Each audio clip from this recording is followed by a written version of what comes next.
आज आहे 30 डिसेंबर 2024 आणि पाहू शकता की राज्यामध्ये खूप प्रमाणात धुळे आलेले। यामुळे काय होतंय, ज्या पिकाला फुलं आले त्याचं नुकसान होतंय।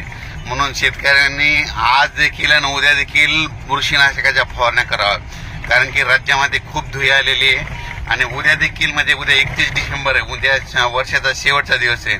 उद्या देखील धुळी येणार आहे। म्हणून राज्यातल्या सर्व शेतकऱ्यांना सांगू इच्छितो की तुम्ही काय करा, चांगले एक बुरशीनाशक फवारणी करून घ्या, कारण की राज्यामध्ये आज आणि उद्याचे दिवस खूप धुळी राहणार आहे। धुळीमुळे काय होतं, पिकाचं फुलाचं नुकसान होतं, कांद्याचं देखील पातीचं देखील नुकसान होतं। म्हणून सर्व शेतकऱ्यांनी धुळीबद्दल पिकाची काळजी घ्यावी। म्हणजे पाहू शकता, मी जात आहे शनी शिंगणापूरला जात असताना तर गाडी सुद्धा चालवता येत नाही, म्हणजे 10-15 फुटावर म्हणजे कंप्लीट 15 फुटावरला सुद्धा दिसत नाही, इतकी धुळी आलेली आहे। आणि सर्व धुळी असल्यामुळे आज या भागात जरी असलं तर उद्या दुसऱ्या भागात देखील येणार आहे। म्हणून राज्यातल्या सर्व शेतकऱ्यांना सांगू इच्छितो की धुळीपासून आपण आपल्या पिकाचं संरक्षण करावे। राज्यात आता 10 दिवस तीव्र थंडीची लाट येणार आहे, म्हणून हा अंदाज लक्षात घ्यायचा।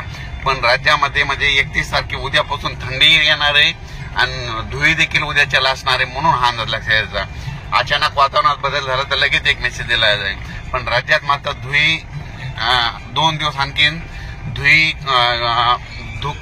धुराळी हे राहणार आहे, म्हणून अंदाज लागेल। पाहू शकता हे शेलो ते पात्र रोडवरला हे दृश्य आहे आणि किती प्रमाणात धुळी आलेली आहे।